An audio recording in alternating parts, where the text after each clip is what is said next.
That is me being nervous. Hey, it's your girl, Channelle, and I am back again for another conversation with T. And today's topic of conversation is getting rid of toxic, toxic, toxic relationships. Boom, boom, boom, boom. Getting rid of toxic relationships. A relationship, the definition is a connection, association, or involvement. Connection between persons by blood or marriage. An emotional or other connection between people.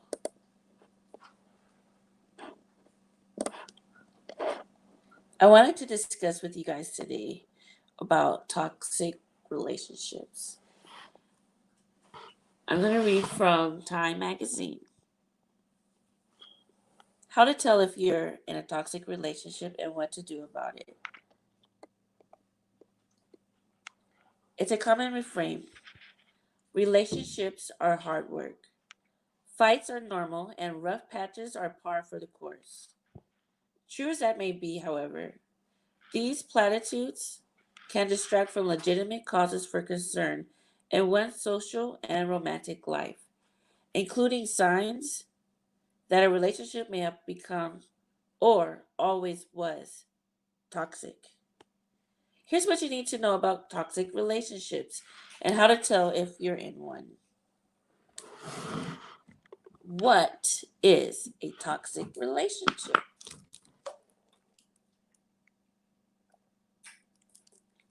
Dr. Lillian Glass, a California based communication and psychology expert who says she coined the term in her 1995 book, Toxic People, defines a toxic relationship as any relationship between people who don't support each other, where there's conflict and one seeks to undermine the other, where there's competition, where there's disrespect, and a lack of cohesiveness.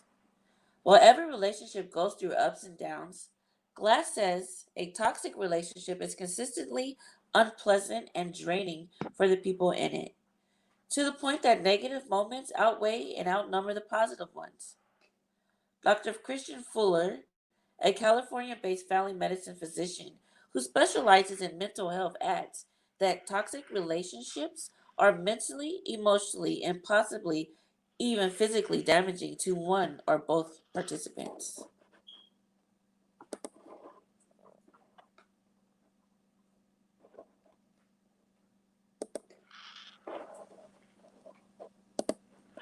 What makes a relationship toxic?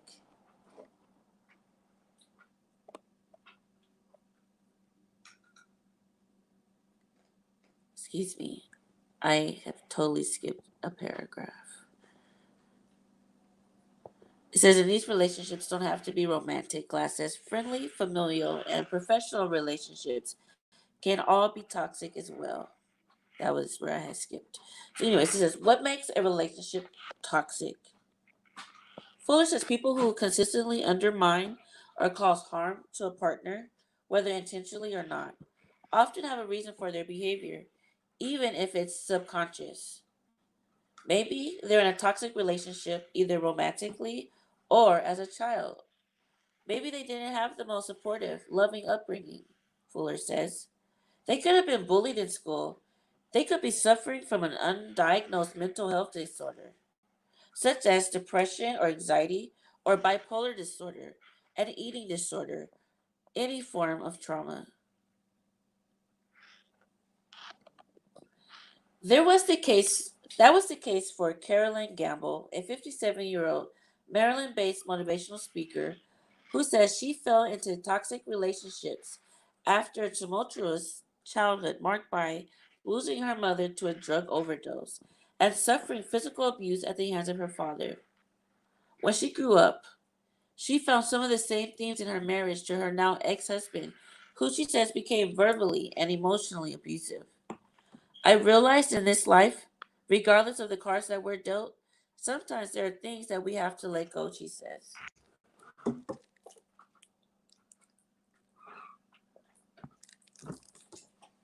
Sometimes, Glass says, toxic relationships are simply the result of an imperfect pairing, like two people who both need control, or a sarcastic type dating someone with thin skin.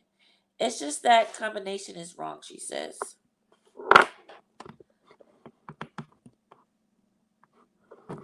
Heidi Westerbrock, a 46-year-old chiropractor living in Illinois, is familiar with these mismatches. Brock considers herself an empath and a people pleaser and grew up assuming everybody was nice and everybody wanted what was best for you. Instead, she says her personality attracted controlling partners who forced her to sacrifice her needs for theirs, constantly work for approval that never came. Though they are very different stories, both Brock and Gabble say they endured toxic relationships for years, underscoring that no two bad relationships are exactly the same.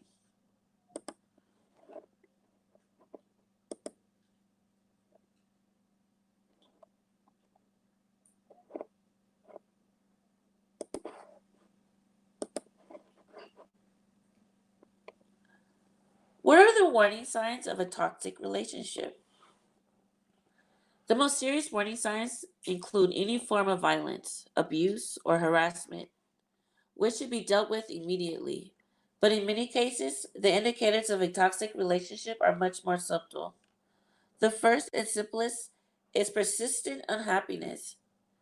Glass says, if a relationship stops bringing joy instead of constantly makes you feel, and I read that wrong. If a relationship stops bringing joy and instead consistently makes you feel sad, angry, anxious, or resigned, like you've sold out, it may be toxic.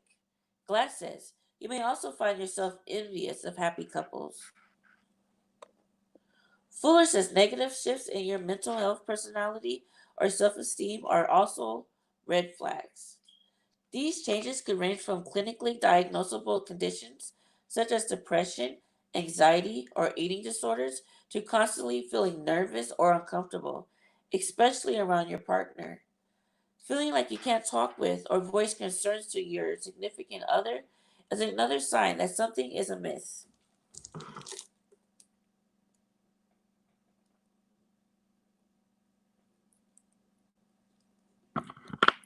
You should also look out for changes in your other relationships or in the ways you spend your free time.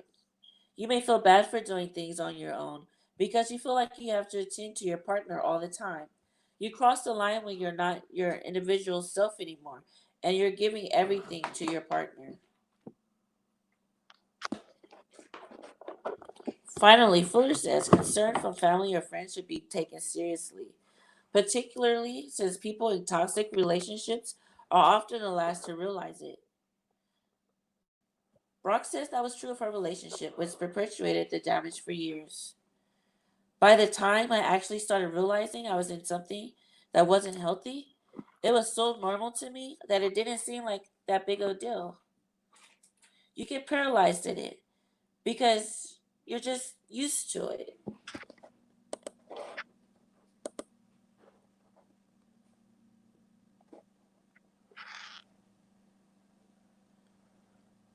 Sometimes you feel worse when you're with them.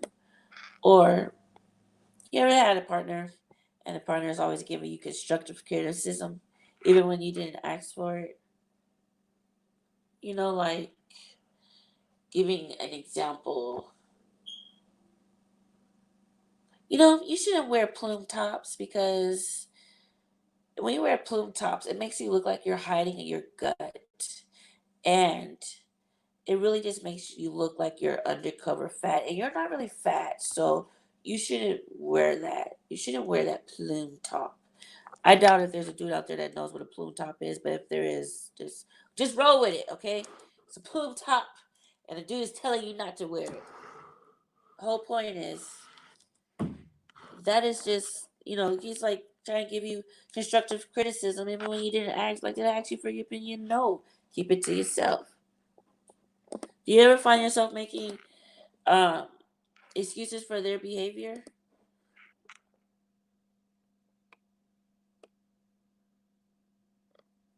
What should you do if you're in a toxic relationship?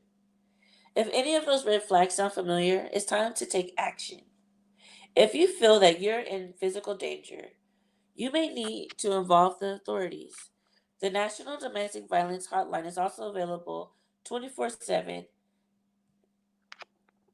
They have guidance for you. There's people that you could talk to. National Domestic Violence Hotline, and their number is 1-800-799-7233. Let me try to add that up here real quick. Put that up there so anyone out there that needs this number, you call them. If you're going through something, you need someone to talk to.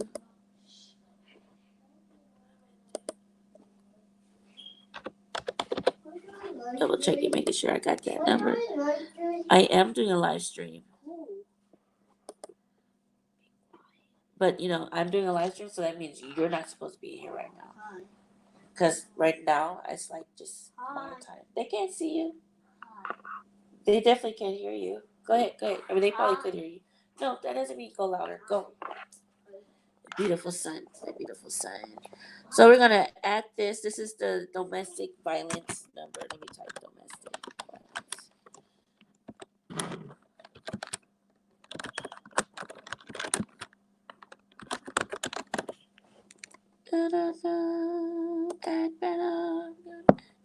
Bam, there you go. 1-800-799-7233. That's a domestic violence. I said domestic violence number. Let's go ahead and edit this. How we can edit that. We're going to domestic violence hotline number. Bam. Save. Update. Bam. The domestic violence hotline number for anybody that's going through domestic violence right now. You need someone to talk to. You need some advice. You need to find some homeless shelters out there. Some battered women shelters out there. Some family shelters.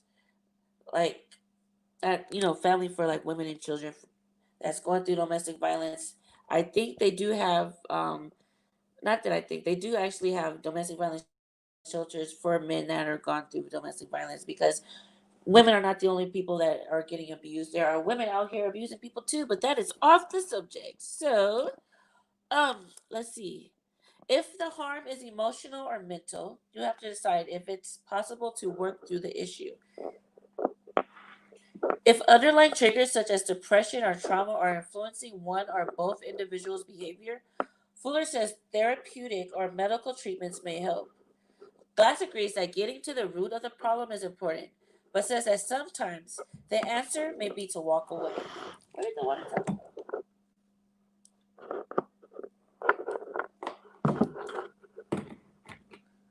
Brooke and Gamble took their advice in their own lives. Back up, back up, back up. I really am a firm believer that you have to try to work everything out and understand why the person is toxic. You may be able to live with it, but on the other hand, you may not, Glass says. If you can't, you've got to get out of it. You have to not put ourselves in that position. Brooke and Gamble took their advice in their own lives. Both say they're better for it. Brock is now happily remarried and coaches women who are leaving toxic relationships. Gamble is purposefully single and runs a nearly 7,000 person toxic relationship support group on Facebook. Love should never cost you your peace. It should never cost you your joy. It should never cost you your happiness. If there's more negative in the situation than positive, then something has to change.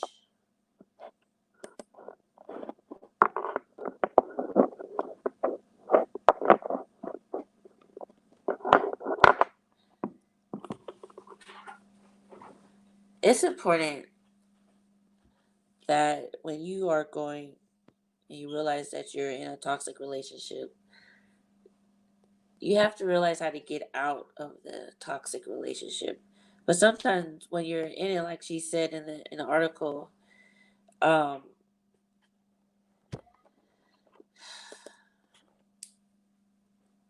it's hard to let go of a toxic relationship because you're used to it and you're like so far in the month that you're used to it, and you no longer see all the toxic traits. You're used to your partner putting you down, making you feel like you're not worthy enough or good enough. Nothing that you do ever adds up to enough. You have to learn how to get rid of those relationships, and it's hard at first. So, once you step out of denial, you have to really come to terms with your emotions. Because once you realize that you're in a toxic relationship, you know that you don't want that pain of being in a toxic relationship anymore. And a toxic, people that are toxic, especially the people that don't know that they're toxic, they're just oozing their like poisonous thoughts and vibes, and just making your like spirit just drop. Anytime you're around them, you're like, oh, this is a spiritual vampire. So you have to be firm. You have to decide that you're not going to have these people in your life anymore, and you have to be firm about it. You can't be wishy washy with toxic people. You cannot say, okay, you said you're going to do this for me. You didn't do what you said you were going to do. And now I'm going to move on and forgive you. And I'm going to let you come back. And I'm going to ask you to do something else, like be present in my life. Care about the things that I am feeling. Like you're not there. So I'm asking you for these things, and you're not doing what I need. You're not benefiting me. And the word of, I like that show from HBO, Insecure. What they say, you're not serving me no more. Like you're not serving me. So I gotta leave. I gotta get out of this relationship. Whether it's my job, whether it's like my cousin, my mom, like it doesn't matter if this person and they're toxic to me, they have to get away. And toxic people they will try to keep you in their life. They will try to make you seem like you're the problem and you're tripping and everything is all in your head, and they will not see what they did. So it's up to you to really be firm with them and let them know either I'm not communicating with you. Or, for instance, as I said in my description, if you, for instance, your children and you are in a toxic relationship, just make sure that the conversation is strictly on your children and their well being and things that they need, what you have going on in your life and how work is, or whether, something that has nothing to do with the children, and children are not like, the children have nothing to do with it. That's just conversation that you just don't need to have with a toxic person, that, or like a relate that you were in a relationship with and you share children with. You don't need to. They don't need to have no conversation. Oh, so when's the last time you went shopping? Oh, did you? What was the last movie you saw? Like whatever. Like none of that's important. Keep it short and simple with toxic people when you must deal with toxic people. But you also need to surround yourself with people that are positive people in your life. Because when you're used to being around garbage and dealing with people that are toxic for you, like I said, you can get used to it. And when you're used to it, you don't realize it. So you have to have your friends and your family and your support system, people that care for you, to tell you, hey, you're doing a good thing. This is great that you're learning to love yourself and you're sticking up for yourself. And I think that's kind of like the root problem of it, is that when you're in a toxic relationship, it's kind of like are you're not taking care of yourself. You're putting the other person and their needs and wants above yourself. So you are It's not. Hold on, just a moment. Excuse me.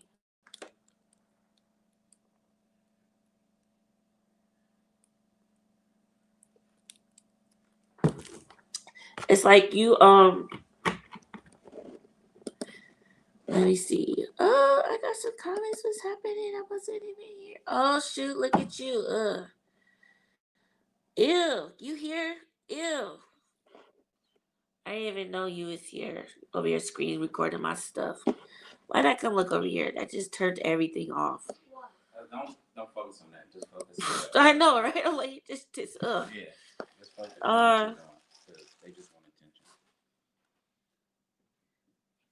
Anyways, when you are in a toxic relationship, um, it says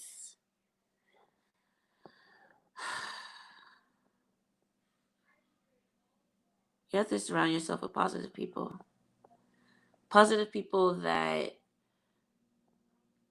will help you through it, will help you really try to continue to do your best. And a toxic person, if you allow them, they will continue to try and demean you and um make you feel less than what you are, feel less than what you're worth. And yeah, so I was just about to go on my comment thing because I was like, I'm gonna open up my show in case anybody want to come on my live or come on the panel. But after seeing that and seeing how I don't know how to block, I'm gonna figure that out. But until then, I'm not gonna drop the link. But I'm glad you guys got that beautiful information.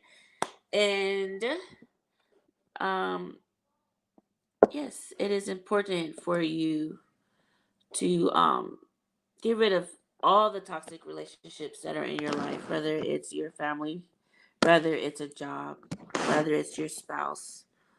Get rid of the toxic things that's in your life that's holding you back and hindering you from the great person that you're meant to be.